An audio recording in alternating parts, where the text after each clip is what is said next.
Bismillahirrahmanirrahim. Assalamu alaikum. Dear students of pre-9th, welcome to your biology class. Today, the topic which will remain under discussion is experimentation, which is the most basic steps of biological method. This topic is mentioned in chapter number 2, solving a biological problem, on pages 22 and 23 of your biology textbook. Now first we are going to define experimentation or experiment. So what is an experimentation? Experimentation is the most basic step of biological method.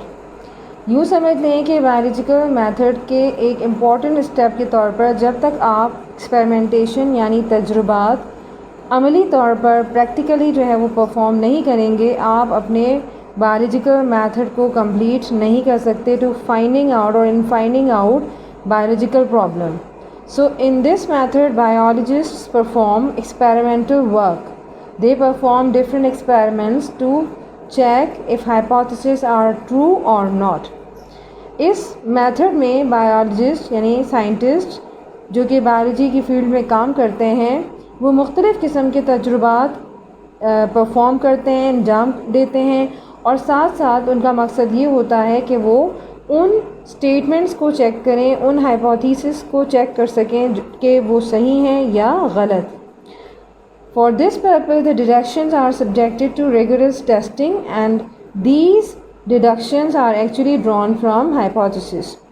इस मकसद के लिए जब biologist अपने experiment को perform करने की कोशिश कर रहा होता है या वो परफॉर्म करने के लिए अमली तौर पर स्टेप उठाता है, तो उसमें सबसे पहले वो डिडक्शंस को सामने रखता है, क्योंकि ये डिडक्शंस उसकी हाइपोथेसिस से ली जाती हैं. अब इन डिडक्शंस को वो रिगरस टेस्टिंग यानी रिपीटेड टेस्टिंग से गुजारता है. रिपीटेड टेस्टिंग से यहाँ पर मुराद है कि बार बार तजुर्बात से गुजारना. रिपीटेड टेस्टिंग मीन या रिगरस टेस्टिंग मीन बार बार तजुर्बे करना, बार बार तजुर्बात करना. लिहाजा जब डिडक्शंस को बार बार यानी मुसलसल तजुर्बात के अमल से गुजारा जाता है, तो उससे ये फाइनली प्रूव हो जाता है कि जो हाइपोथेसिस स्टेटमेंट साइंटिस्ट या बायोलॉजिस्ट ने बनाई हैं वो ट्रू हैं या फॉल्स हैं, यानी सही हैं या गलत हैं. After definition the next heading is explanation यानी वजाहत. Experimentation gives the idea or tells the biologist to learn about the hypothesis, whether it is correct or not. तजुर्बात करने से बायोलॉजिस्ट को इस बारे में इल्म हो जाता है या उसे पता चल जाता है, और वो सीखता है कि कौन सा हाइपोथेसिस सही है और कौन सा गलत है. तो ये चीज़ और ये फैक्ट उसको एक्सपेरिमेंटेशन से मिलता है, और एक्सपेरिमेंटेशन के ज़रिए ही एक बायोलॉजिस्ट सही और गलत की पहचान कर सकता है कि कौन सा हाइपोथेसिस सही और कौन सा गलत है. The incorrect hypothesis are rejected and the correct hypothesis which are proved by the experiments finally accepted. और इस तरह से जब बायोलॉजिस्ट मुख्तलिफ़ तजुर्बात अंजाम देता है, तो उसे जो गलत हाइपोथेसिस लगते हैं वो उन्हें रिजेक्ट कर देता है, यानी उन्हें कबूल नहीं करता. एंड द करेक्ट हाइपोथेसिस, और जो तजुर्बात से हाइपोथेसिस दुरुस्त साबित होते हैं उन्हें एक्सेप्ट कर लिया जाता है, उन्हें कबूल कर लिया जाता है. तो जो हाइपोथेसिस गलत होते हैं या तजुर्बात उनको साबित नहीं कर पाते, वो काबिले मज़म्मत होते हैं या उन्हें रिजेक्ट कर दिया जाता है, या कहा जाता है कि इन्हें नाकाबिले कबूल समझा जाए, यानी इन्हें कबूल नहीं किया जाता. जबकि जो हाइपोथेसिस तजुर्बात की मदद से साबित हो जाते हैं उन्हें कबूल कर लिया जाता है और दूसरों को नज़रअंदाज कर दिया जाता है, जो कि गलत होता है. An accepted hypothesis makes further predictions that provide an important way to further test its validity. बात यहाँ तक ख़त्म नहीं होती, क्योंकि जो करेक्ट हाइपोथेसिस होते हैं जिन्हें हम एक्सेप्ट कर लेते हैं, कबूल कर लेते हैं, उन एक्सेप्टेड हाइपोथेसिस को फर्दर प्रेडिक्शंस उन पर की जाती हैं, मज़ीद उन पर पेशन गोई की जाती हैं, और जिससे हमें ये एक अहम तरीक़ेकार वाज़े हो जाता है हम पर कि हम उसकी यानी जो एक्सेप्टेड हाइपोथेसिस है उसकी मज़ीद उसके मयार को जांच सकें और मज़ीद उन पर तजुर्बात कर सकें। फ़र्दर टेस्ट का मतलब क्या है कि मज़ीद उन पर तजुर्बात किए जाएँ जिससे उनके या जो भी आपके एक्सेप्टेड और करेक्ट हाइपोथेसिस है उसके मयार का पता चलाया जा सके कि उसकी वैलिडिटी कितनी है, वो कितनी मुद्दत तक जो है वो सरवाइव कर सकता है, यानी लोग उसे कितनी हद तक एक्सेप्ट कर सकते हैं। तो इस तरीके से उस एक्सेप्टेड हाइपोथेसिस के अगर मयार को, उसके स्टैंडर्ड को, उसकी एक लिमिट को अगर आपने चेक करना है तो उस लिमिटेशन तक और उसको प्रूव करने तक आपने मज़ीद उसे तजुर्बा से गुजारना है, जो कि साइंटिस्ट को एक कॉन्फिडेंस प्रोवाइड करती है जिसके बाद वो मज़ीद प्रेडिक्शंस के नतीजे में अपनी स्टेटमेंट को, जो एक्सेप्टेड हाइपोथेसिस होता है, उसको साबित करता है और दुनिया के सामने लाकर ये वाज़े करने की कोशिश करता है कि जो उसने स्टेटमेंट दी है, जो हाइपोथेसिस दी है, वो बिल्कुल सही है, उसमें किसी शक या शुबे की गुंजाइश नहीं है। Now students, there is a question that what is control in experiment? Experiment में या तजुर्बात में कंट्रोल से क्या मुराद है, कंट्रोल किसे कहते हैं? So in science, experiments that are performed must be a controlled experiments. क्या मतलब हुआ इसका कि जो भी एक्सपेरिमेंट आप परफॉर्म करते हैं साइंस में या साइंस के किसी भी शोबे में, चाहे वो बायोलॉजी हो, केमिस्ट्री हो, फिज़िक्स हो, जितने भी तजुर्बात किए जाते हैं उन्हें कंट्रोल एक्सपेरिमेंट होना ज़रूरी है। मतलब उनका कंट्रोल एक्सपेरिमेंट होना क्यों ज़रूरी है? क्योंकि जब भी हम अपनी एक्सपेरिमेंटेशन की तरफ जाते हैं या एक्सपेरिमेंट्स करते हैं तो एक्सपेरिमेंट्स हमारे दो चीज़ों पे बेस करते हैं। एक्सपेरिमेंट को परफॉर्म करते हुए हमने दो स्टैंडर्ड्स को अपने सामने रखना पड़ता है, दो ग्रुप्स बनाने पड़ते हैं। And one group is called control group, जो कि हम यहाँ पर मेंशन कर रहे हैं that two groups have been made in which one is called the control group while the other one is called the experimental group. experimental group. अब हमने ये दो ग्रुप्स किसी भी एक्सपेरिमेंट को परफॉर्म करने के लिए क्यों बनाए, क्यों ये ज़रूरी हैं? तो कंट्रोल ग्रुप हमारा ये इंडिकेट कर रहा है कि ये हमारी स्टैंडर्ड वैल्यू पे बेस करता है, ये हमारा स्टैंडर्ड है, हमने इसको मेयार बना लिया है और इस मेयार के लिहाज से हमने अपने एक्सपेरिमेंटल ग्रुप को डिज़ाइन करना होता है, हमने अपने एक्सपेरिमेंटल ग्रुप का सेटअप लगाना होता है जिस पर हम तजुर्बात करते हैं। यानी हम जहाँ पर तजुर्बा करते हैं, तजुर्बा करने वाला ग्रुप हमारा एक्सपेरिमेंटल ग्रुप होता है, और जहाँ पर हमने एक स्टैंडर्ड या मेयार बना लिया कि अब हमने अपने एक्सपेरिमेंटल ग्रुप को एक कंट्रोल ग्रुप से वेरीफाई करना है, मैच करना है, यानी इसको हमने मैचिंग के लिए इस्तेमाल करना है। मैचिंग क्या मतलब होता है मैचिंग का? क्यों हम मैच कर रहे हैं? हम ये देखना चाह रहे हैं कि अगर फॉर एग्ज़ाम्पल हमने आप ही की क्लास प्री-9 में से कुछ स्टूडेंट्स का जो है वो मलेरिया का फ़ीवर चेक करना है, मलेरिया फ़ीवर हम चेक करें या किसी भी किस्म का बुखार हम चेक करें, तो इसके लिए हमें क्या करना होगा? हमें दो ग्रुप्स जो हैं वो बनाने होंगे। मिसाल के तौर पे एक ग्रुप में हमने क्या रखना है, यानी कंट्रोल ग्रुप में हमने उन तमाम स्टूडेंट्स को रखना है जो नॉर्मल हैं, यानी उनको मलेरिया फ़ीवर नहीं है। सो एक ग्रुप हमारा हो जाएगा नॉर्मल स्टूडेंट्स का।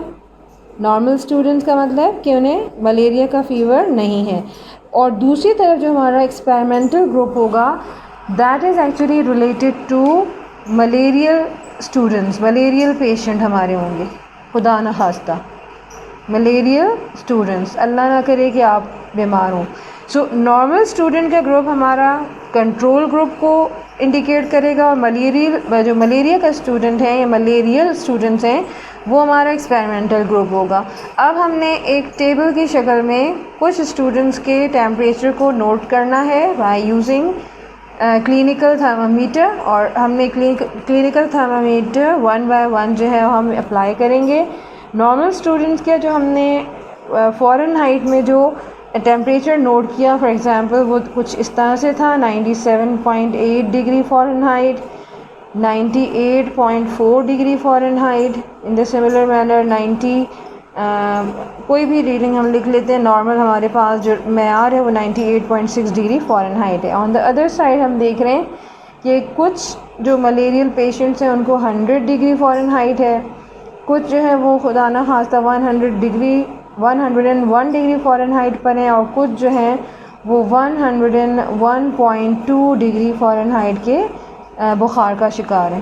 तो इस तरीके से हमने 6 स्टूडेंट्स के 2 ग्रुप्स बना लिए, जिनमें से 3 स्टूडेंट जो हैं वो अल्हम्दुलिल्लाह बिल्कुल सेहतियाब हैं, ठीक ठाक हैं, जबकि 3 स्टूडेंट्स खुदा न खास्ता ऐसे हैं जिन्हें मलेरिया का बुखार है। तो अब हमने रिलेट करना है अपने स्टैंडर्ड मेयार से, और हमारा जो स्टैंडर्ड कंट्रोल ग्रुप का कह रहा है कि जो नॉर्मल टेम्परेचर होता है वो होता है ह्यूमन बॉडी का, वो 98.6 डिग्री फ़ारेनहाइट है। तो ये हमारा स्टैंडर्ड बन गया, हमारा मेयार बन गया। अब हमने एक्सपेरिमेंटल ग्रुप को अपने इस कंट्रोल ग्रुप के स्टैंडर्ड से, जो हम यहाँ पर स्टडी कर रहे हैं, उससे मैच करना है। तो मैचिंग का मतलब आपको अब समझ में आ गया होगा। अब जहाँ पर आप 98.6 डिग्री फ़ारेनहाइट से ज़्यादा टेम्परेचर देखते हैं तो वहाँ पर आप फ़ौरन कह देते हैं कि ये तीनों कंडीशंस चूँकि 98.6 डिग्री फ़ारेनहाइट से ज़्यादा हैं, लिहाजा ये स्टूडेंट्स मलेरिया का शिकार हैं। और ये पूरा ग्रुप जो है वो एक्सपेरिमेंटल ग्रुप है, जिसको हमने अपनी स्टैंडर्ड वैल्यू यानी कंट्रोल ग्रुप से मैच किया। अब ज़रूरी नहीं है कि कंट्रोल ग्रुप में सिर्फ सारी के सारे स्टूडेंट्स का जो टेम्परेचर है वो नॉर्मल ही आए, नॉर्मल मीन स्टैंडर्ड आए। ये टेम्परेचर 98.6 से कम हो सकता है, लेकिन अगर 98.6 डिग्री फ़ारेनहाइट से इवन 99 डिग्री फ़ारेनहाइट भी हो जाता है तो ये कंडीशन आपकी मलेरियल पेशेंट को इंडिकेट करेगी, जो हमारा एक्सपेरिमेंटल ग्रुप का एक मेंबर होगा। I think this will be clear to you, and you also know about the control and the experimental group which are used in the experiments or experimentation.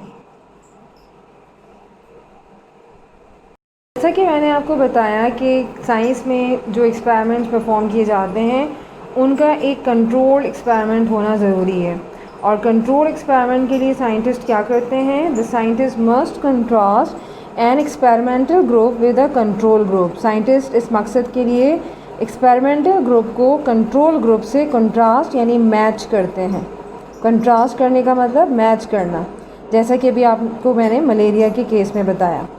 So these two groups, that is the experimental group and the control groups, are treated exactly alike except for the one variable being tested. दोनों groups को बिल्कुल एक ही तरह से treat किया जाता है। Treated exactly alike का मतलब कि दोनों ग्रुप्स पर तमाम जो कंडीशंस लगाई जाती हैं वो एक जैसी होती हैं, सिवाय एक ग्रुप के जो कि वेरिएबल होता है, यानी हमारा एक ग्रुप वेरिएबल और दूसरा ग्रुप कांस्टेंट को इंडिकेट करता है।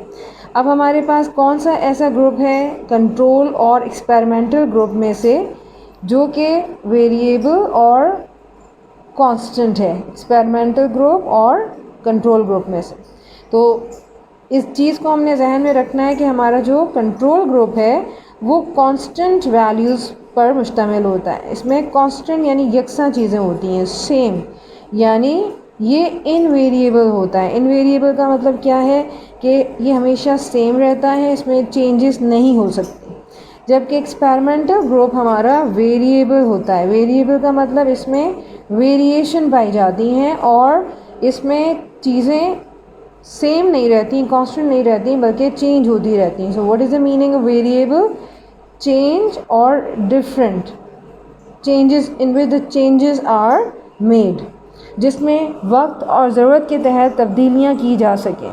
जैसा कि आपने एक्सपेरिमेंटल ग्रुप और कंट्रोल ग्रुप का मैंने आपको वेरिफिकेशन मलेरिया के हवाले से समझाई कि मलेरिया के नॉर्मल अगर केस में हम देखें तो नॉर्मल केस में जो स्टूडेंट का टेम्परेचर था वो 98.6 डिग्री फ़ारेनहाइट था। तो ये टेम्परेचर हमारा एक कांस्टेंट वैल्यू को इंडिकेट कर रहा है। So it is invariable. हम ये नहीं कहेंगे कि हमारा अगर बॉडी का टेम्परेचर 98 डिग्री फ़ारेनहाइट हो जाए तो ये कांस्टेंट है। ये आपका एक स्टैंडर्ड टेम्परेचर है जिसको रेकमेंड किया गया है कि ये आपका स्टैंडर्ड टेम्परेचर है। अगर इससे कम या ज़्यादा होगा तो वो फिर कांस्टेंट नहीं होगा, वो इनवेरिएबल नहीं होगा, बल्कि वो वेरिएबल हो जाएगा। और जब चेंजेस जहाँ पर आप कर रहे होते हैं तो उसमें जैसे कि मलेरियल पेशेंट के केस में आपने क्या देखा, 101 का केस देखा, 100 का केस देखा, इवन अगर 99 का केस भी आपको नज़र आ रहा है तो इसका मतलब है ये आपका कांस्टेंट वैल्यू से मैच करने पे हमें पता चलता है कि ये कांस्टेंट वैल्यू नहीं है बल्कि कांस्टेंट वैल्यू से ज़्यादा है, ये एक्सेलरेट कर रहा है, ये बढ़ रहा है, ये आपकी कांस्टेंट वैल्यू या स्टैंडर्ड वैल्यू को इंडिकेट नहीं कर रहा। लिहाजा कंट्रोल ग्रुप्स आपके वो सारे कंडीशंस को फॉलो करेंगे जो कि इनवेरिएबल हैं, जो तब्दील नहीं होती, जबकि एक्सपेरिमेंटल ग्रुप का ताल्लुक आपके वेरिएबल थिंग से होगा, यानी चेंज होने से, चेंज होती रहेंगी ये। सो हमारे पास except for the one variable being tested से क्या मुराद है या ट्रीटेड से क्या मुराद है कि हम दोनों ग्रुप्स यानी कंट्रोल ग्रुप को और एक्सपेरिमेंटल ग्रुप को एक ही तरह से ट्रीट करेंगे, उन पर दोनों पे एक ही कंडीशंस को अप्लाई करेंगे, लेकिन एक हमारा यानी एक्सपेरिमेंटल ग्रुप ऐसा होगा जिसमें वेरिएबल थिंग्स हमें नज़र आएंगी यानी चेंजेस नज़र आएंगी और उसको हम थोड़ा सा डिफरेंटली ट्रीट करेंगे, हम मुख्तलिफ तरीके से उसको ट्रीट करेंगे। So now in the next you will see that how the variables and invariables are applied in examples.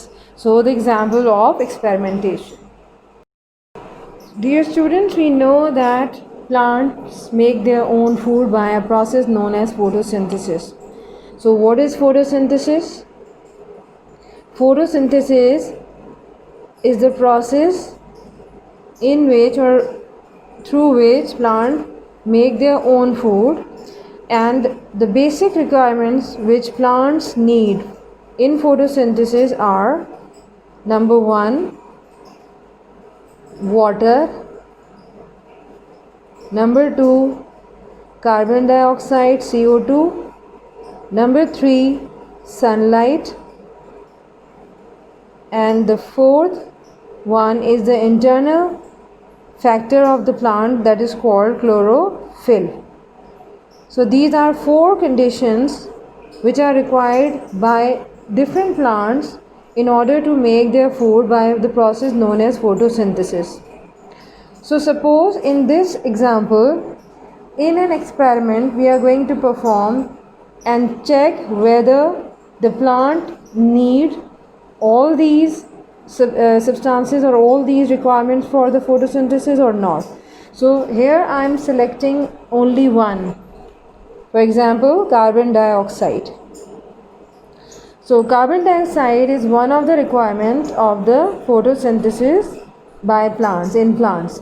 So in this experiment, to test the necessity of carbon dioxide for photosynthesis, one can contrast the control group, that a plant with freely available carbon dioxide, with an experimental group in which the plant is not available or not provided by this carbon dioxide gas, or plant with no carbon dioxide available, you can also say.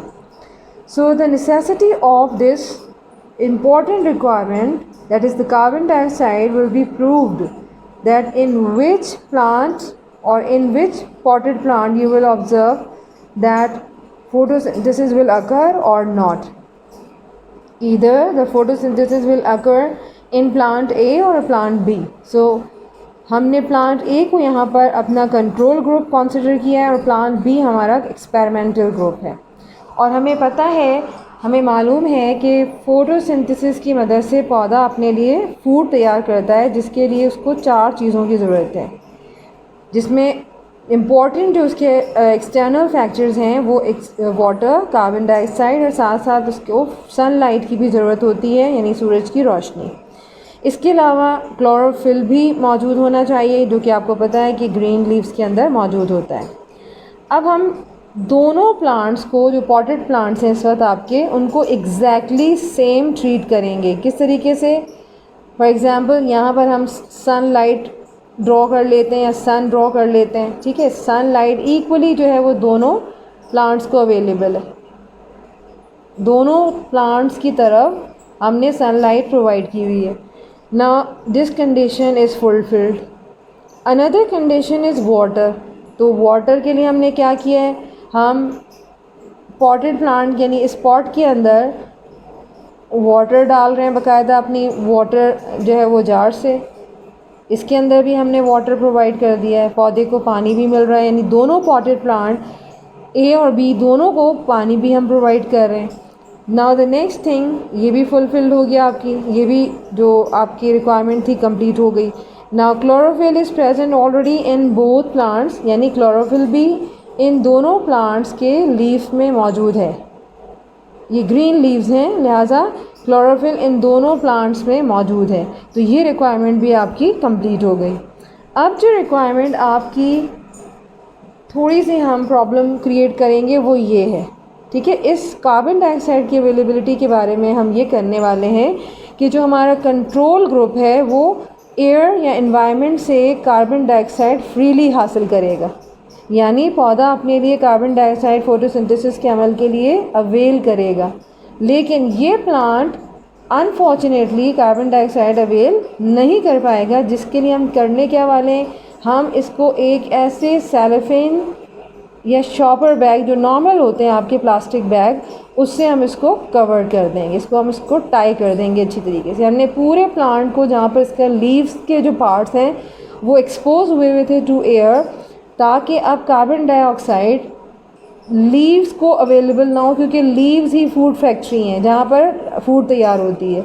लेकिन यहाँ पर हमने ऐसा process नहीं किया, हमने यहाँ पर इस तरह का बैग कोई कवर नहीं किया। तो इसका क्या मतलब हुआ कि यहाँ पर हमने कार्बन डाइऑक्साइड की अवेलेबिलिटी को प्लांट ए के लिए यानी प्रोवाइड कर दिया है, और प्लांट बी के लिए हम अब कार्बन डाइऑक्साइड प्रोवाइड नहीं कर रहे हैं। So no carbon dioxide available, not available, मैं ये लिख देती हूँ, not available. Carbon dioxide plant B के लिए अवेलेबल नहीं है, लेकिन कार्बन डाइऑक्साइड दिस प्लांट यानी प्लांट ए के लिए ये अवेलेबल है। So availability of carbon dioxide पे अगर हम बात करें तो हमारे ये दो कंट्रोल और एक्सपेरिमेंटल ग्रुप्स किस बेस पर बनाए गए, हमारे वेरिएबल की बेस पर और साथ साथ हमारी कांस्टेंट की बेस पे। कांस्टेंट में हमने क्या किया, तमाम कंडीशंस दी, लेकिन एक्सपेरिमेंटल ग्रुप में हमने चारों कंडीशंस में से एक कंडीशन प्रोवाइड नहीं की, यानी कार्बन डाइऑक्साइड इस पौधे को दस्तयाब नहीं है।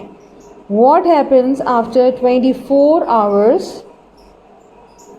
और मैक्सिमम टू 48 आवर्स, अगर हम अपने पूरे एक ड्यूरेशन रखें फोटोसिंथेसिस का, तो हम 24 घंटे से लेके 48 घंटे का एक ड्यूरेशन रखेंगे, जिसमें हम पौधे को एज इट इज़ छोड़ेंगे। और उसके बाद हमने अपने ड्यूरेशन के कंप्लीट होने के बाद दोनों प्लांट्स के, यानी प्लांट ए का लीफ और प्लांट बी का लीफ, मैं इसको ब्लैक से ड्रॉ कर देती हूँ ताकि, या रेड से ड्रॉ कर देती हूँ ताकि डिफ्रेंशिएट हो जाए। तो ये प्लांट बी का लीफ है, ठीक है, प्लांट बी का ये लीफ हमने यहाँ से डिटैच कर दिया, तोड़ लिया। अब तोड़ने के बाद हम इसको लेके जाएंगे आयोडीन टेस्ट की तरफ। आयोडीन टेस्ट हम क्यों करते हैं, हमें ये चेक करना होता है कि किस लीफ में, पौधे के किस जगह पर आपने फूड की प्रिपरेशन देखी। तो जहाँ पर हमने आयोडीन के ड्रॉप्स डाले, मिसाल के तौर पर ये एरिया है जहाँ हमने आयोडीन के ड्रॉप्स डाले, और यहाँ पर भी हमने इसी एरिया को लोकेट कर दिया और यहाँ पर हमने आयोडीन के ड्रॉप्स डाल दिए। तो आयोडीन के 2 और 3 ड्रॉप्स लीफ के इस एरिया में डालने से दोनों तरफ, हम ए और बी दोनों की बात कर रहे हैं, हमने क्या ऑब्ज़र्व किया, हमने देखा कि जैसे ही लीफ के इस हिस्से में आयोडीन के ड्रॉप्स डाले गए, तो आयोडीन सोल्यूशन के, तो ये हिस्सा ब्लैक हो गया, या यहाँ पर हम ये भी कह सकते हैं ज़्यादातर ब्लैक ही होता है, ब्लू भी आप इसको कह सकते हैं कि ब्लू हो गया। तो ब्लैकिश ब्लू जिसे वर्ड या कलर हम यूज़ कर सकते हैं।